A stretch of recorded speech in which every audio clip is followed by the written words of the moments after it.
Dr. Kimberly is here. Hello. Hello, everybody.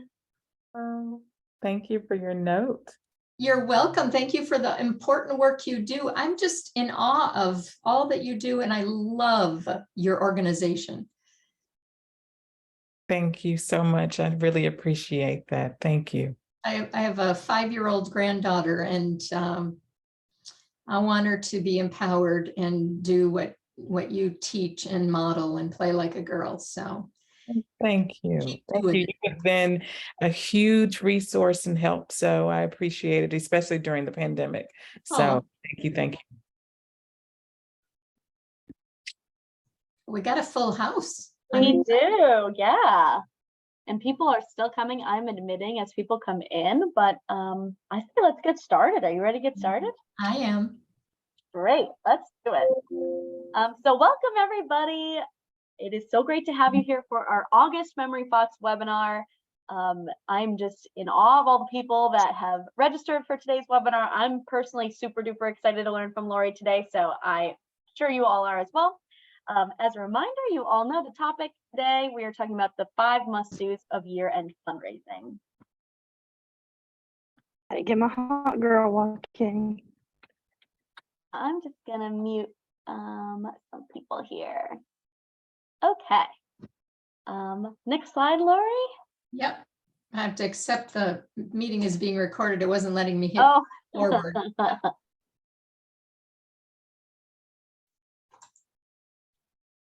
Okay, so then just first a little bit about MemoryFox.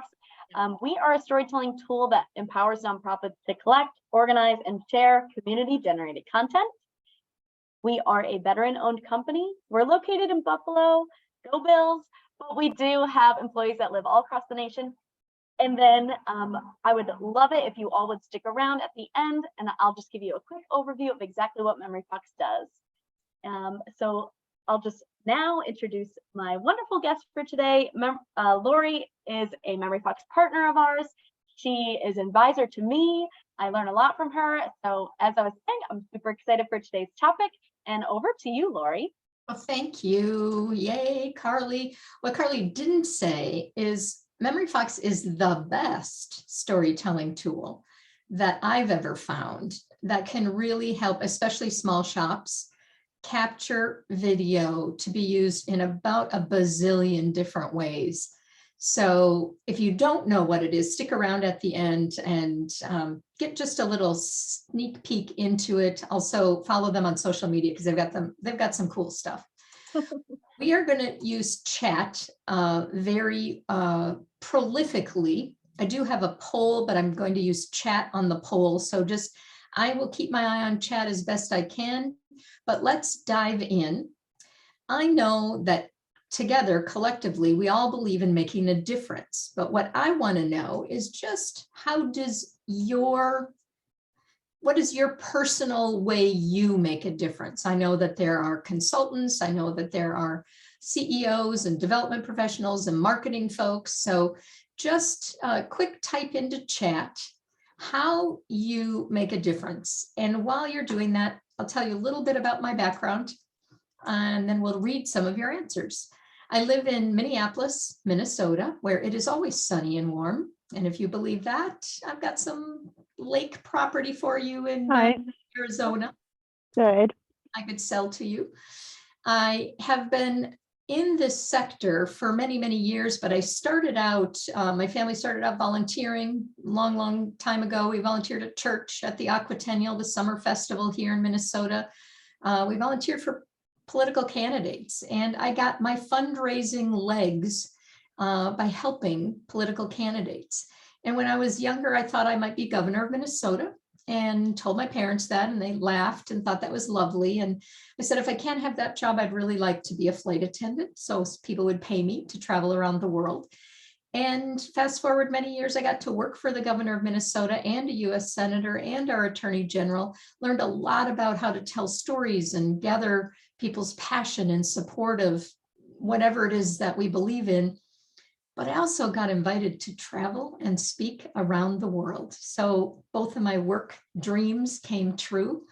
And I continue to look for ways to help organizations make a difference. One of the ways I do that, of course, is helping people to tell powerful stories. So let me just see what some of you are saying about how you believe in making a difference. Oh, hello, Andrea. Nice to see you here. We elevate nonprofit missions through nonprofit storytelling. That's the folks at MemoryFox. Big brothers, big sisters, making connections that make a difference. Great listener. That's great. I love it, Jessica. As an individual, I tend to do things that others see as brave or inspiring. That's Sarah. She'll pack up and go off to study if the wind decides. I've done things that years later people still speak of, and I'm always surprised. Congratulations. That's making a difference. Empowering individuals with disabilities through sports and recreation, connecting with and caring for my neighbors, find ways to share the great work our organization does. So if you're just joining us, type in how you're making a difference. Helping our donors feel good about the difference they're making in the world by supporting our programs. Love it. Our organization makes a difference trying to eradicate, you're eradicating global poverty, starting in Ethiopia with education and job creation. Words matter a lot to me. So just know that if I see words that might be a little less direct, I may give you some options to think about. All right, so it is August. We are gearing up for year-end fundraising. If you aren't, you should be. And I kind of think of this time of year as taking stock on what have we done in the past that's been effective, and what are we doing that's sort of the same old, same old. You know what I mean. The planning the fall event, working with well-intentioned volunteers, finding a good story, making sure our data is clean, writing and getting approval for that letter. Unfortunately, sometimes getting approval for that letter takes weeks because you're doing it in committee with more people involved than maybe really should be. Collating the mailing, making plans for Giving Tuesday, I hope, or if you're in Minnesota, making plans for Give to the Max Day, sending thank you letters, and more.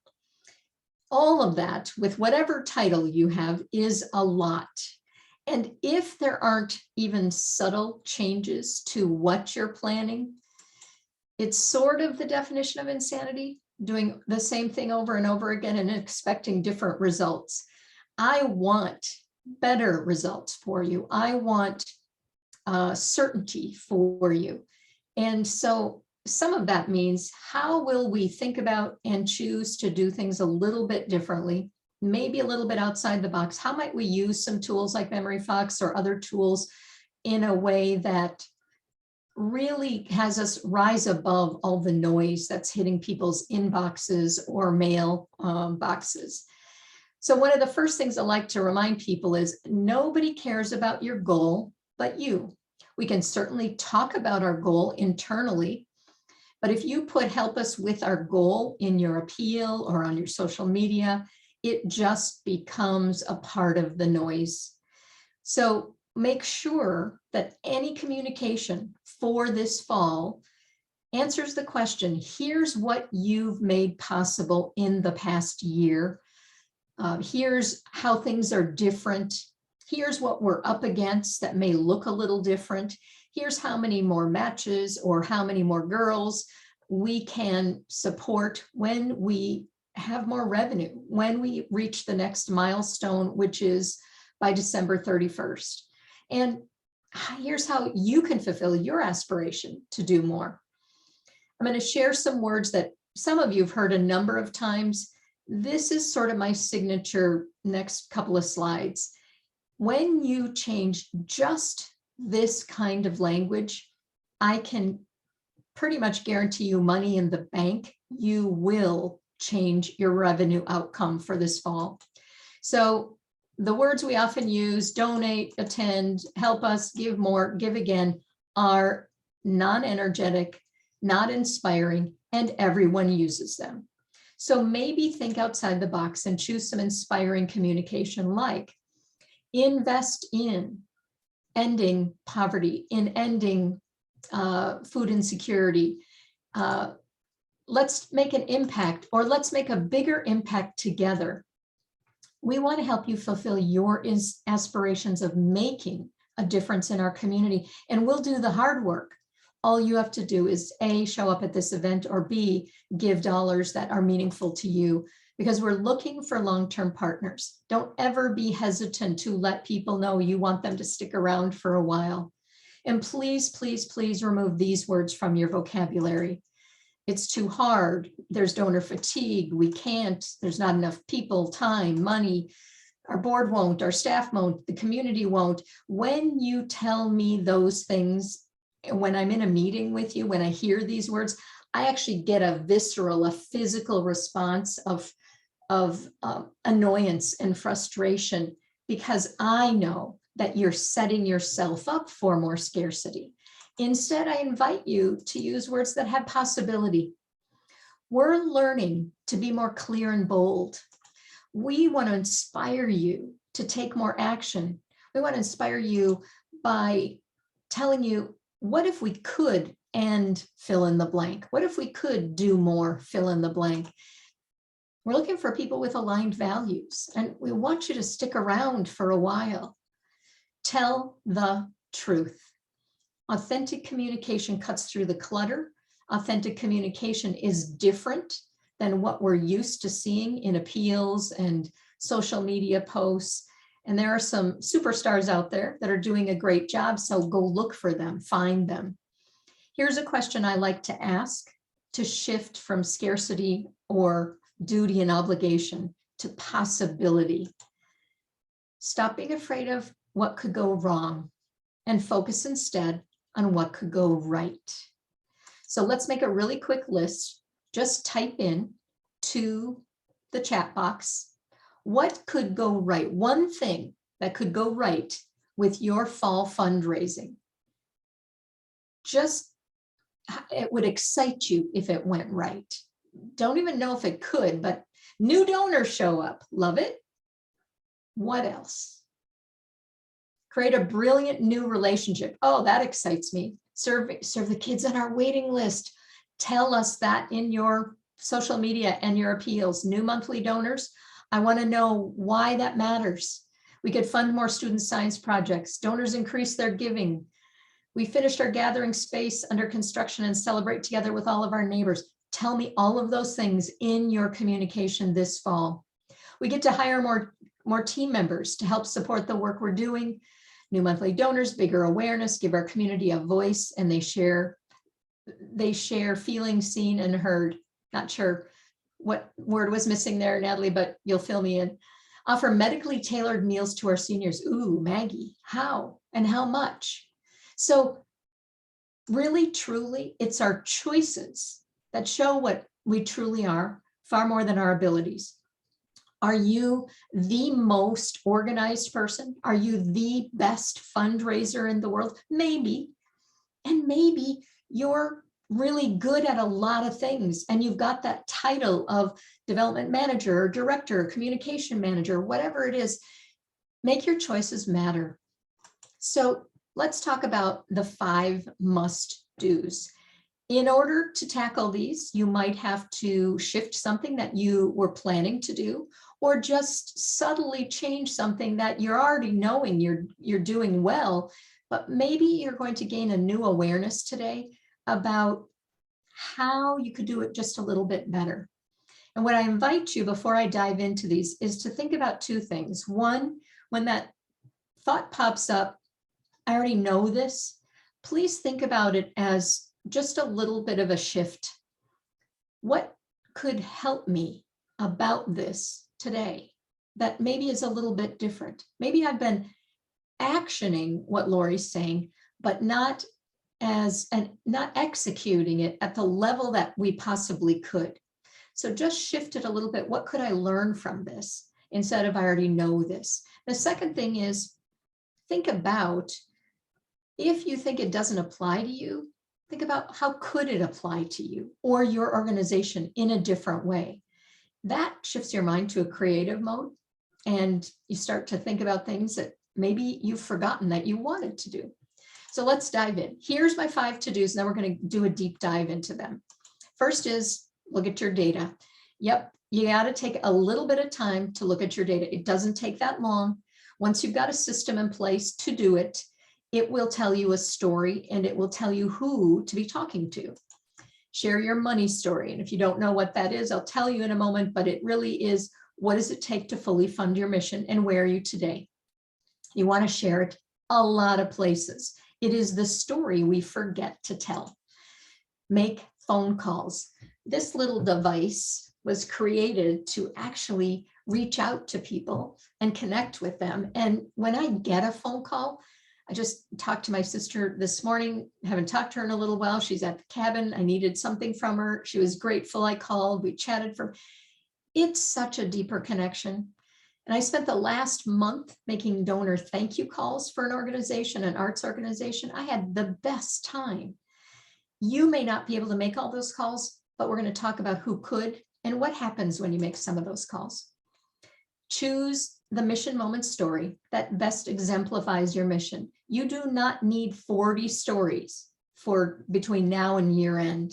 You could tell a story, multiple parts of the story over the next 3-4 months and get us to know that person really well and have us feel like we're insiders. Maybe you choose a couple of stories, but do them well.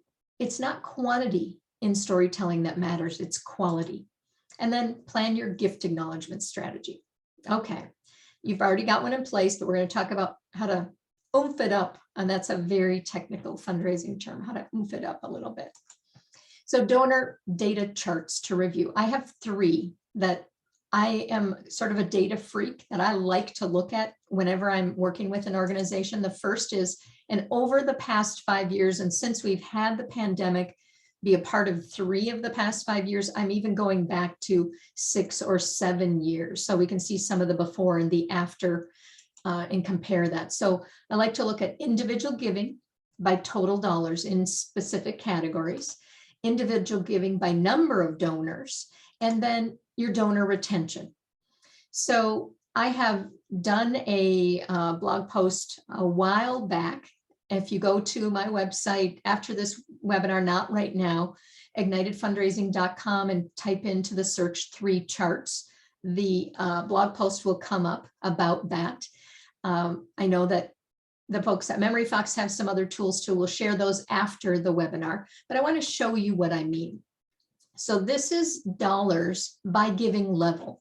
And the giving levels we chose were under $100, $100 to $4.99, $500 to $9.99, $1,000 to $9,999, and then 10,000 plus. This is a pretty small organization. So we got to see in each category how much people had given.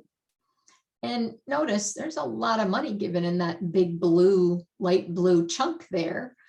Quite a lot of money given in that orange chunk. But here's what's interesting. In those top 3 categories, the $500 and above, that's nearly $800,000 that's given. But in those same top 3 categories, that's 168 people. This organization has a lot of donors in the under 100 range. Are they talking to those people at all about what $500 will do? How more children will be served, more matches can be made, more medically tailored meals for our seniors can happen when gifts are received of $100 a month or $83 a month, which ends up to be $1,000 a year. These people are waiting to do something. They dip their toe in the water. These people are pretty connected usually because this is where we focus our time. I like to say this is our whole backyard, not just the people who give the most, because some of these people in this category have probably been giving for longer than many of the folks at the top of the charts. A number of you said you would like more monthly donors. Reaching out to folks at this level, and I'm going to tell you a story about how I did this recently. She was giving under $100 a month.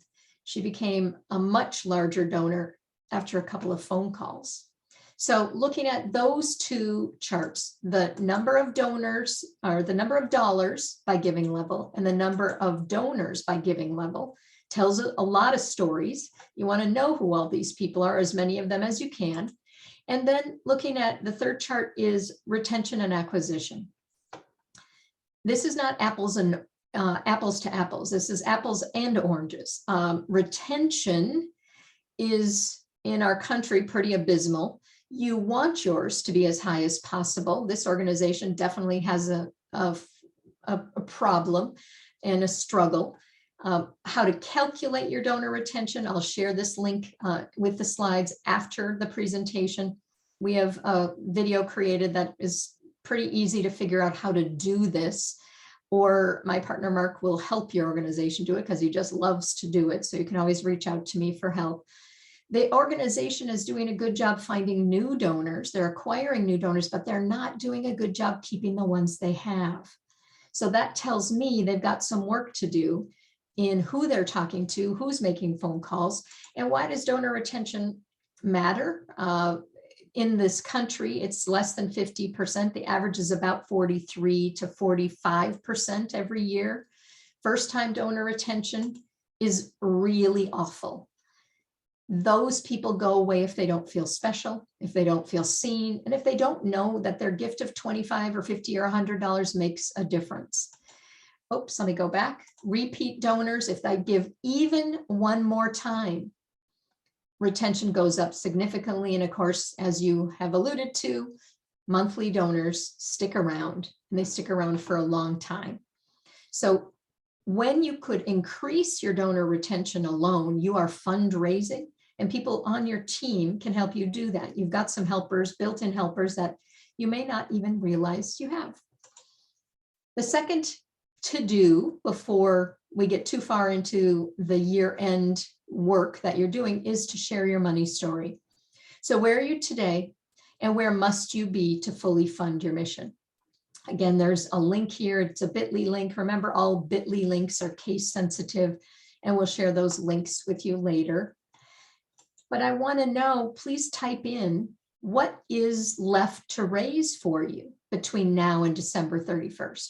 I know that some of you are on a fiscal year that starts on July 1 or September 1st or whatever it is. But what is it? So Megan, type right in $200,000. Love it. Is there any dollars and cents to that? Marty says 180,000, 175,000. I love that people know it. I like it when you know it to the penny. It sounds silly, but donors get that you are detail oriented and you pay attention when we know that you know to the penny. I have a few clients I've worked with for many, many years, and their prowess was to share what was left to raise to fully fund their mission whenever they spoke, whenever the CEO spoke, whenever the development director spoke, and whatever committee meetings they were having. So people knew to the penny what was left to raise. And they always closed that gap in funding about 2 months before the end of their fiscal year. Nice job, Hannah. $2,984,818. You got that. So we have to talk about money to raise more. In my many hundreds of years in this social sector, I've watched people like you move past that awkwardness of talking about money by turning it into a more enjoyable experience. And some of that is, and Marty says it well, there's a missed opportunity when there isn't budget transparency. If I don't know what it takes to fully fund your mission and to help with one person or one project or one program or one building, and where we are together in making that happen, I go elsewhere because I don't get a sense of urgency. And I don't know if my $2,500, $200, $500,000 will make a difference. So it's true that telling your money story works, but I want to tell you a story about how it works. The folks at Iowa Heartland Habitat for Humanity reached out to me when they had a large need to increase their services. They were not serving an entire community in the Waterloo area, and they were at about a $2.2 million budget. And so we cooked up a couple of things. One was we invited people to a bus tour each summer, and they did 3 of them, one in June, one in July, one in August. And they took them to one home that had been built, one home that was under construction, and that community that wasn't able to have a home yet. And at each of those stops, we got to meet a person whose life would be changed or had been changed. We got to maybe meet some children who lived in that house, but we got to hear what it takes financially to build a house. And on a Monday morning, Allie, the CEO here with the long brown hair, had someone stop by and bring a check, her checkbook actually, and she asked to see Allie, and she said, I wanted to have you tell me again, what was the dollar amount that it takes to purchase the appliances for one Habitat home? And because they have a partnership with Lowe's, it only is $987 to purchase all the kitchen appliances. And she said, well, I want to cover that for the next home. And there she wrote out her check and left it, and is still a donor to this day. This was many years ago. That same day, serendipitously, the very same day, that afternoon, this Community Foundation CEO and a few volunteers stopped by and brought this check. And they dropped off this $150,000 big check and the real check and said, we heard on the tour that it takes $150,000 to build one Habitat home and that you've got 13 families waiting. So we'd like to fund one extra this year so you could say yes to one more of those families. So this was a wonderful day. Everybody was celebrating. Fast forward about 9 months. The team at Habitat did a really nice job of staying connected, telling stories, keeping their money story front and center. And the same Community Foundation called them after having them jump through some hoops and fill out some paperwork and not explaining quite what was going on. Marcia called Allie on a whatever morning, I think it was a Friday morning, and she said, I have some news I want to share. We are going to give you a grant for 3 years, but we found a partner to match it because we want you to build all the homes in that community that you've been saying no to. So we're giving you a grant for $1.6 million, $800,000 from us and $800,000 from our partner. That wasn't on their radar when they started that calendar year. That wasn't even on Allie's radar to ask for. But Allie credits it with telling the money story clearly, boldly, often. Almost she felt like it was too much, but people would come back and say, how are we doing closing the gap? So I urge you, no, I invite you and plead with you to please, please, please tell your money story, because it's not about how do we get more money.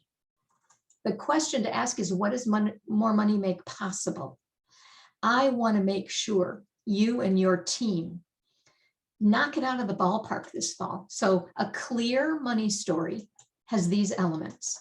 You show how you help one person, one kid, one senior, one whomever it is. I don't care if you're an advocacy organization, environmental, whatever you are, there is somebody whose life is different because of the work you're doing.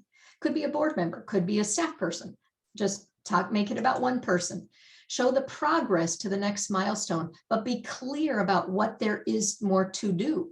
Here's what it takes to fully fund our mission, and here's where we're at today. Then you want to make sure that you're inspiring, making sure that we see the possibility of together making a bigger impact. And you do that through one-on-one conversations and through the other ways, the social media, the emails, all of that. This last example I have is from a newsletter story that was shared after the fundraising event happened. Fundraising event happened in May.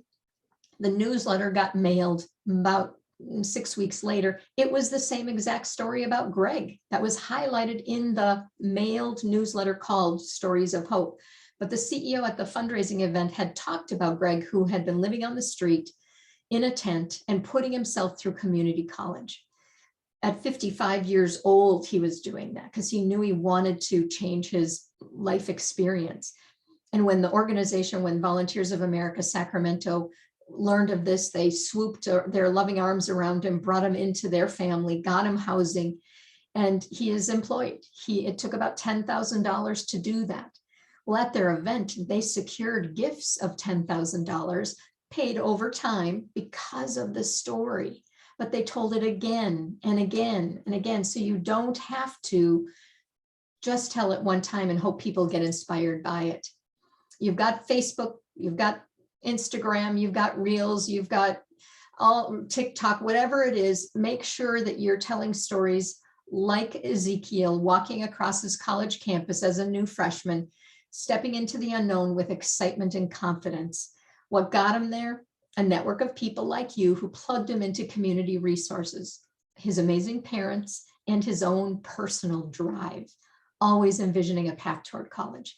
This organization did not raise $155,377 in the last week of their campaign. They raised about $200 and some thousand because they kept selling stories like this multiple times a day, or they kept us updated. And one of the days was how Ezekiel's first day went.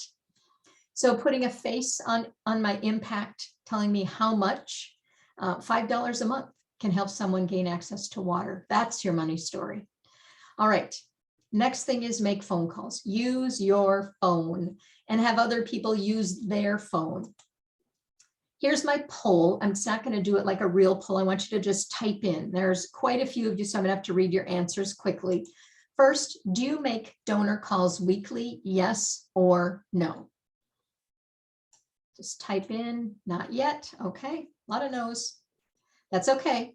You're not wrong yet. I love the yeses. And the next question is, do you make donor calls daily? I'm guessing if you are not making them weekly, you might not be making them daily. I invite you to immediately after this session, as soon as you can, carve out 15 minutes 2 times a week to make donor thank you calls. Please do that. It will change your bottom line. It will turn donors into monthly and bigger donors. Next question, do you have your board members help making donor calls? This is your bench team that you could be using. Yes, oh, lots of yeses here. Good. Yay. Wish I had my bells handy. I would ring my bells for you. It's herding cats. Well, Laura, I have some ways I'll tell you. Rita says no, but they're very disengaged. Well, I've got some ways we can fix that. The last is, do you track the results of making personal connections with your donors? And this is the part that takes a good database or tracking system of some kind. Thank you calls are way more fun than worm cultivation calls. Yes, they are. So good. Love that some of you do this. Love that this is a question that's making you all think just a little bit. So let me tell you about Cynthia. She is a real person. I was the interim development director for a meditation and retreat center in the state of Virginia during 2020 and 2021. So at really the height of the pandemic, the facility was closed. I was there to help increase revenue because they wanted to launch an app to bring their meditations to the world. It was going to take a couple $1 million to do that. And the organization raised through philanthropy about $80,000 a year. So work cut out for me. I started making thank you calls. We had about 200 people that had ever given, maybe 230 people that had ever given financially over the course of 10 years. I called all of them plus a few more. I called about 380 people, but I made 900 phone calls in my 9 months there. And Cynthia was one person I spoke to a few times. She made an annual or a monthly gift of $50, and I just called and said thank you. And we ended up chatting for a bit because it was the pandemic. I asked the question of how she was doing and got a really long answer. After we hung up, I felt like I had a new friend. She lives somewhere on the East Coast, but she increased her gift to $150 a month. Then I had our CEO call her and thank her. She made an increase again to $300 a month after she had a lovely conversation with Scott. I had then our board chair call her, and she, at the year end, after we made our appeal, she mailed a check for $6,000 and changed her monthly gift to $600 a month. I didn't know, because I hadn't done any wealth screening, what Cynthia's capacity was. I just tended a relationship with someone that I liked, and it made a huge impact. And she knew she was making a huge impact. So you want to build some sort of relationship for loyalty in your thanking process, in your phone call process.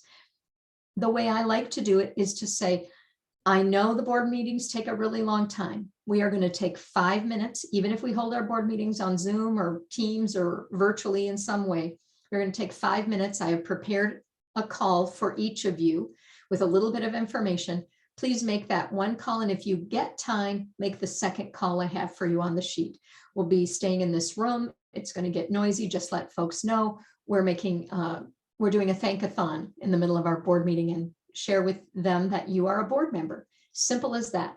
Just say thank you. And if you happen to get a person, just say thank you to them and ask if they have any questions about the organization. They usually don't. It'll take you about 30 seconds.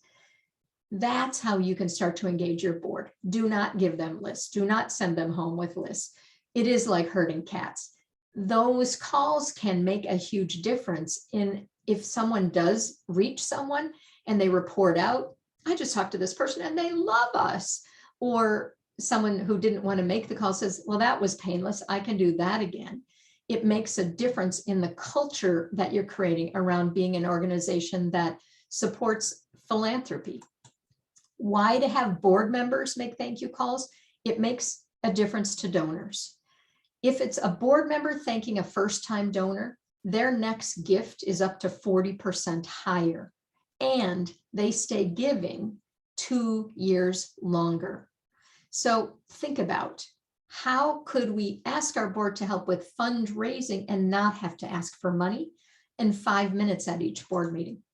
Okay, the next number 4 to do is to choose your story, right? We're always on the lookout for that mission moment story or a couple of stories that will tug at people's heartstrings, but also honor that person and talk about their courage and really put them at the center and the face of our organization. Because when we're talking about our organization, we want the community to know we walk alongside real people every day, and we need partners to do that. So we want to cause people to feel something.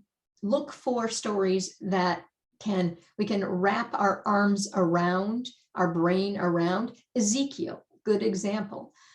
Brooke's question, what do you say after thank you?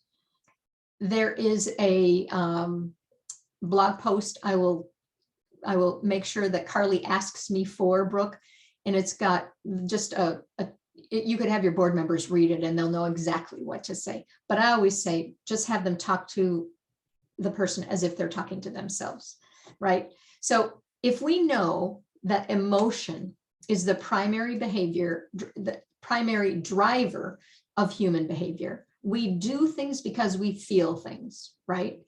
Then we have to find a story that causes me to feel something. And the more stories we tell, the more people will remember what we do and why we do it and how we do it well. And part of what you do well is you harness people's courage who walk through your doors. You make good matches, or you turn a light bulb on for girls as they're thinking about who they can be in their high school career, or as they volunteer in the community, or when they get to be a parent. My definition of a mission moment is that it's a short, inspirational example of how an organization is making an impact.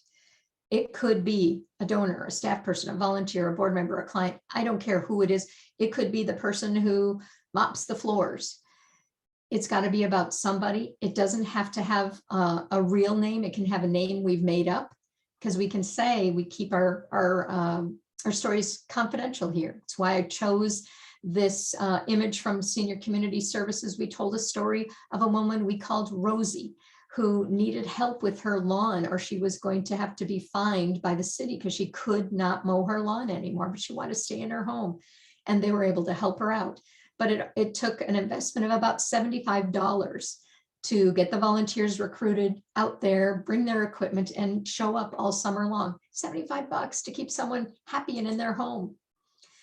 Success is about one thing. Some of you've heard me say this before. It's about what we say, how we say it, where and when we say it. So think about, what picture are you painting? This is a picture of someone in Minnesota who doesn't have a place to sleep tonight. Now, it might not be winter right now, but this was a story and a picture that tugged at me because I have something that they didn't have. I have pillows on my bed and blankets, and I had a place to go. So does it have to be a sad story? No, it can be a hopeful story, but there does have to be some conflict. So what is the conflict? Is it that someone wants to go to college and they can't afford it and you provide scholarships at your school? I don't know what the conflict is, but don't forget to tell me what that conflict is. Put a face on the impact of a contribution and share what it takes financially to make that happen. This checklist that I have here is an infographic you can download later, but it's choose the story, schedule the interview, use a release form, craft your 3 versions of the story, highlight the story, include the money story, say thank you, and add to the recap. This is a blog post that I just wrote, updated for MemoryFox. You'll find it on their website. All right, the last to do is your acknowledgement strategy. It is more than a thank you note or letter. Please think of it that way. Use social media. You can shout people out on social media if you know you have their permission. You can use short videos, and MemoryFox is a great tool to do that. Either short videos about them or have your community tell you stories about how giving or participating in your programs has made an impact. Have board members help you make thank you calls. Add that to your strategy for this fall. You may not have a board that is fully engaged, and so you could say for November and December's board meetings, the way you can make the biggest impact is to make thank you calls for 5 minutes at the board meeting, because that takes some of the huge weight of making all those phone calls off of our tiny but mighty team's shoulders. And you're going to be fundraising, because when you call a donor, you show them that statistic, their next gift can be up to 40% higher. Have a follow-up plan and a welcome strategy. This is hard to do when you're a small team, when you are an office of 1.5 in your fundraising and communication, but it doesn't have to be impossible. What it can be is using your email system that you have, whether it is Constant Contact or whatever system. If you use Bloomerang and you use their email system, use the automated responses that are set in there. So you can, when someone takes an action, like makes a contribution, they get a follow-up. And then you have a timing that happens that they get another follow-up. And in those 15 minutes that I'm asking you to put on your calendar, make sure that you're finding who your first-time donors are or your longest-time donors, and you're interspersing those onto your call list and your CEO's call list. 15 minutes twice a week by 2 or 3 people on your team can change the bottom line like it did when I was calling Cynthia. That last is, think about engagement beyond thanking. Let people know what's going on, the good news, what you had to say no to. But talk to us in your e-news, on the phone, in your written appeals, like this, like we're sitting across from each other and having a cup of coffee. That sort of authentic, warm communication can move people's giving from an obligatory, oh, I really love this organization and I always have given, so I'll give the $50, to, oh, they said it's $157 to do that. And I want to make that happen for one person. So this true story is about video, and I chose it on purpose because of this video partnership with MemoryFox. When I worked with the Lowell Community Health Center many years ago in their capital campaign, they secured one of their very first gifts was a $500,000 gift for this very large capital campaign. like many, many millions of dollars. But it was from a family foundation, the Smith Family Foundation. And they were over the moon that they got it. They thought it would be their largest gift and that they may only raise $1 million total, even though I had told them we were going to raise 5 million. Well, as soon as they got word that they'd been approved for this gift, they called and said, so what do we do? I said, George, their communication person, who was the communication person for 450 staff, said, get your phone and go make quick thank you, go to different offices and have people say thank you on video and snip it all together and send it off to the founder, the matriarch. And he did it that day. And she called and she was astounded at how quickly they were thanked. And she said, her words were something like, we have never been thanked so quickly and so authentically. We have an idea for you. When you match our first $500,000 gift, we'd like to make a second $500,000 gift and be your first $1 million donor. They went on to raise $5,040,000. The campaign was a success, but I want you to understand the power of that 5 minutes that George took. And if they had been using MemoryFox, he would have just given all the staff a QR code and he could have snipped it together right online. Makes a huge difference. Donor engagement is about sharing contributions, how contributions impact one person.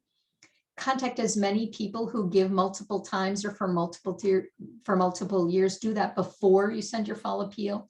Meaningful acknowledgement, make sure you've got that set up ahead of time. Invite people to events in between giving. And then at any event or meeting, share your money story. All right. So moving forward, we're going to wrap things up here. Fundraising is about deep, profound relatedness. But Giving Tuesday is just around the corner. So it's November 28th this year. How many of you are participating? Just a quick yes or no. Yes, yes, yes, yes, yes. A few of you. Good. All right. Good, good, good, good, good. So this is a true story. Small nonprofit serving youth here in the Twin Cities, but their program was a nationwide program. They were less than $1 million budget. They had 8 staff, and they asked me to help them increase their giving at our annual giving day, kind of like Giving Tuesday here in Minnesota. The year before it had been $10,000. We decided we were going to do 3 things: share the money story for the 6 weeks leading up to Giving Tuesday. And then throughout the day, they live streamed and did updates on social media. We chose one city to highlight and then told stories from that city. And then they thanked people within 4 minutes by phone. And we had a phone bank. You just signed up for 10 minutes or 15 minutes. And this was when we were still going to an office, but we went in and made phone calls.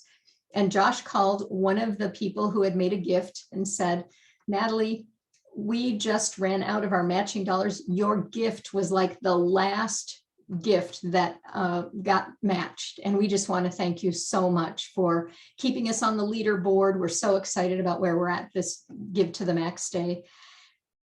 Natalie called back a couple hours later and said, hey, Josh, what would it take to get you another match? I could give a little bit more. If I get a few people, what would you need? And he said, well, another $1,000 would make a huge difference.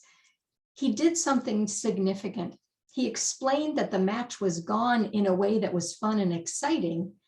And they had another match, and then they had another match, and they ended up raising $78,000 in 24 hours. So I want you to have some fun with how will you make your Giving Tuesday different. One of the things you can do is plan a few surprise visits. Those of you who are in Minnesota know this is Lars Leafblad. He is a sneezer, someone who is on social media and has thousands of people follow him. When the College Possible people saw he made a gift on Give to the Max Day or our like Giving Tuesday, they went and visited him. He took a picture with them. He put it on his social media. They put it on their social media, and it blew up. Lots of people saw and more people gave. So plan a few surprise visits for your Give to the Max or your Giving Tuesday. So at this point, I want you to think about what actions will you take from this list of 5 that will make your Giving Tuesday and your fall fundraising a little bit tighter, a little bit more successful. But where to start, I guess, is the question, right? So wait, let's think about that. So type in one thing you learned. Just type it in real quickly. I'll read a few off. What's one thing that you learned? Hopefully you learned a couple of things or were reminded of some things. And then I want to get to the second question. The importance of a unique thank you. Phone calls. Yeah. Reminder about making phone calls. What else? Conflict is the oxygen in your stories. Yes. It's easy but impactful. Let's go back to that. Good. Any trees down in your neighborhood? It's easy but impactful to call and thank a donor. Sharing your money story honestly. Really? Let's mute whoever's talking there. Think about the money picture as it relates to the 30,000-foot view, not just smaller projects. Board calls, making it effortless. Stories can come from your board and staff. Nice. Lots of good things you learned. Where will you use what you learned? You don't have to necessarily type that in, but that's what I want you to think about. And I do want you to type in. What's your first next step? And then who do you need to bring on board with your first next step? Where will you use it? What's your first next step? This is what will set you up for success. What I want to know is what is the first thing you're going to do after you get off the webinar, besides go to that next meeting, find out who my donors are and thank them, making calls. We'll need the executive director for some data review. Got it. Run some reports. Yes. We've got an easy way to help you do that. So make a specific goal down to the penny. Yep. Find an inspirational mission moment story. Love it, love it, love it. Find the story. Listen for them all year long. Collect them. Meet with those people. Get them to sign that release form so you can plug that story in when you need to. The most effective way to do it is to do it, Amelia Earhart said. So I know we had maybe a couple of questions. Carly, I'm going to ask you for your help here. Did you add some things to the question area or did I miss any?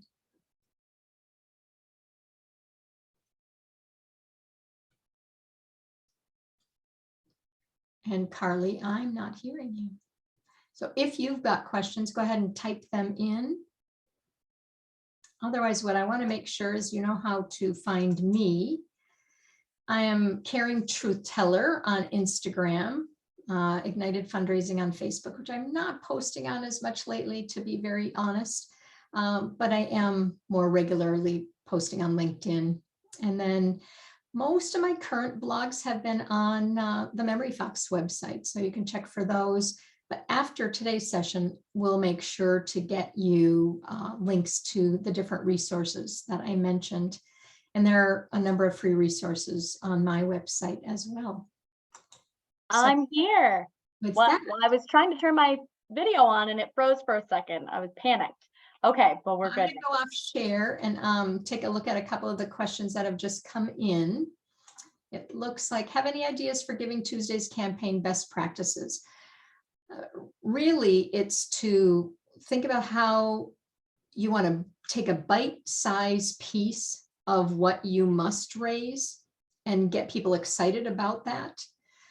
Andrea, I know you're a pro at this. I'm wondering if you want to chime in and come off mute on what you've done successfully, Andrea Satter, from Giving Tuesdays in the past. Hello.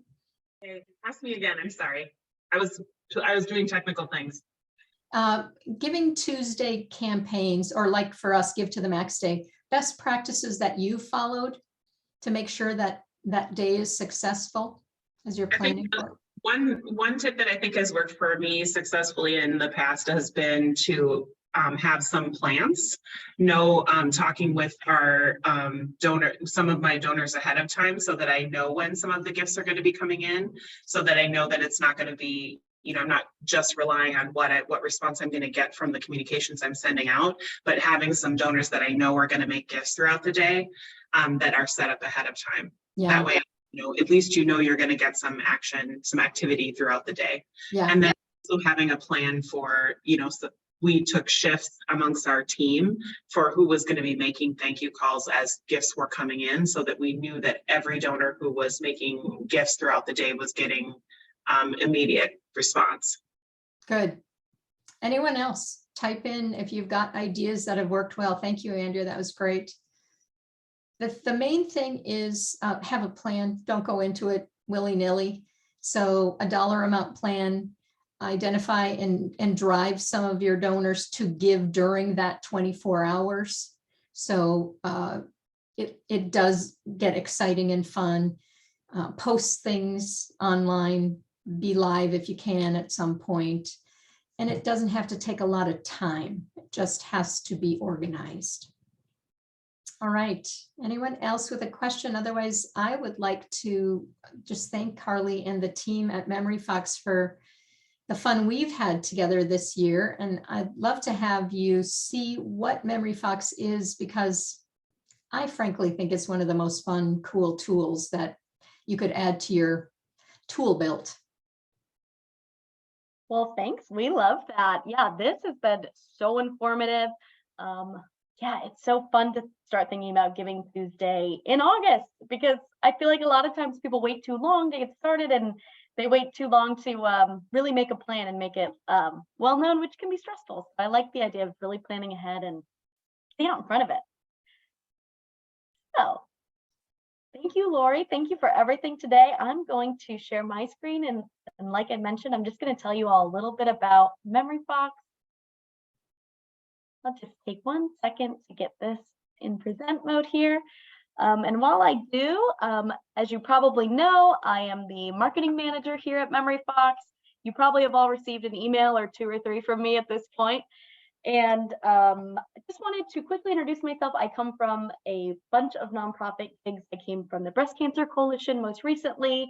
I've worked at CODA Support Foundation. I've done a lot of volunteer work for a bunch of different missions. And I wanted to just mention that I loved watching the registrations come in and seeing all the different org names and all of the different missions that you all put in the chat earlier to see what would be successful for you all.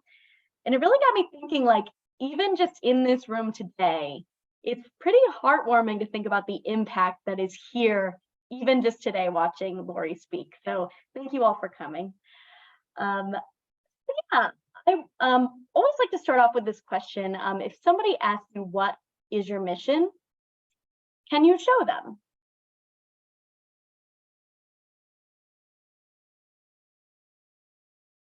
And I want you to think about that. And I want you to think about my next question here, which is, if you're having trouble answering that question, what is stopping you?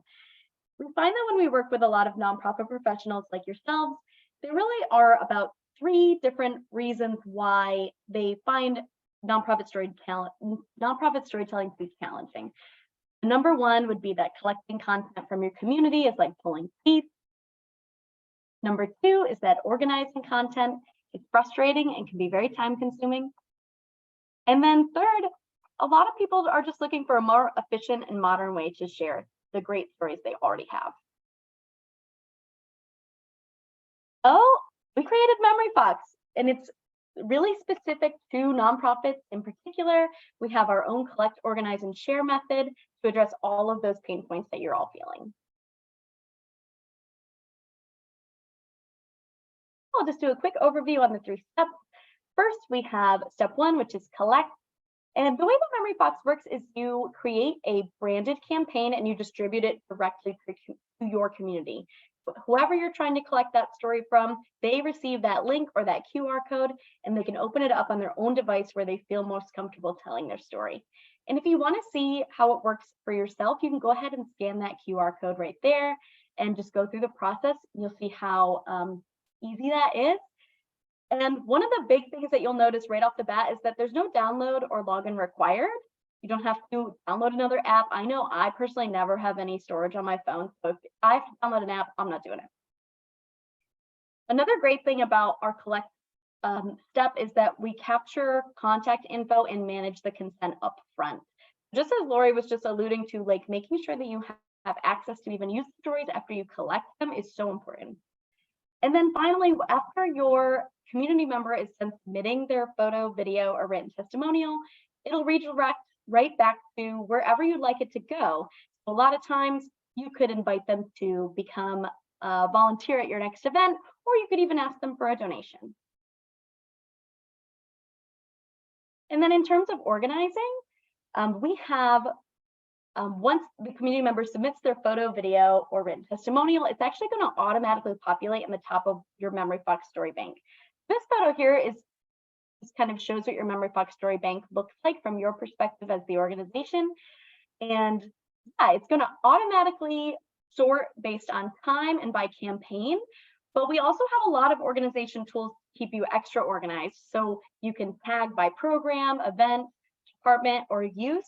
We like to recommend that people, for example, tag their photos by annual reports. So when you find a story from February that you want to remember to use in your annual report next year, put a tag on that, then you won't forget. Another great thing about our story bank is that you have a bulk upload option. So if you already have a bunch of content, that's okay. Let's get it all into the story bank. You can now stop trying to find a story in your email, your downloads folder, or your Google Drive, your Dropbox, and they can all just be in one place instead. And another thing to note about that is that we have unlimited storage. So you don't have to be worried about any hidden fees about getting upgraded to a new, like have to pay more if you end up having more stories. And then finally, we have a ton of options for you all to make sharing super easy with your audience. You can turn your most compelling content into collateral, social posts, or reports. So our newest feature that we have is our video editor. And now people can combine, edit, trim, rotate videos right within MemoryFox without ever leaving the platform. This is a huge game changer, and we are so excited to offer that to you now. We also have a story builder. So how this works is it's a great way to share several stories about one topic in one web page that you can then share out to people. So very common, we'll have people who give out scholarships. They'll collect a bunch of thank you notes from all of the scholarship grantees, and they will put that into one web page and send it out to everybody who donated to that fund.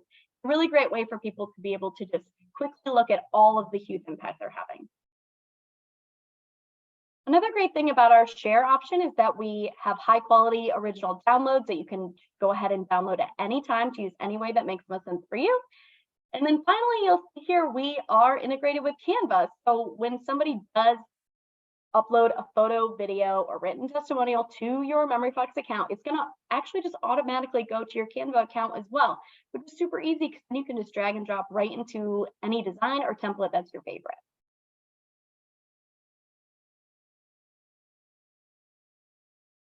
And yeah, here at MemoryFox, we just know that every nonprofit really has great stories to tell, and that's why we offer our product with equitable pricing, and that's based on your 990. So it's all unique.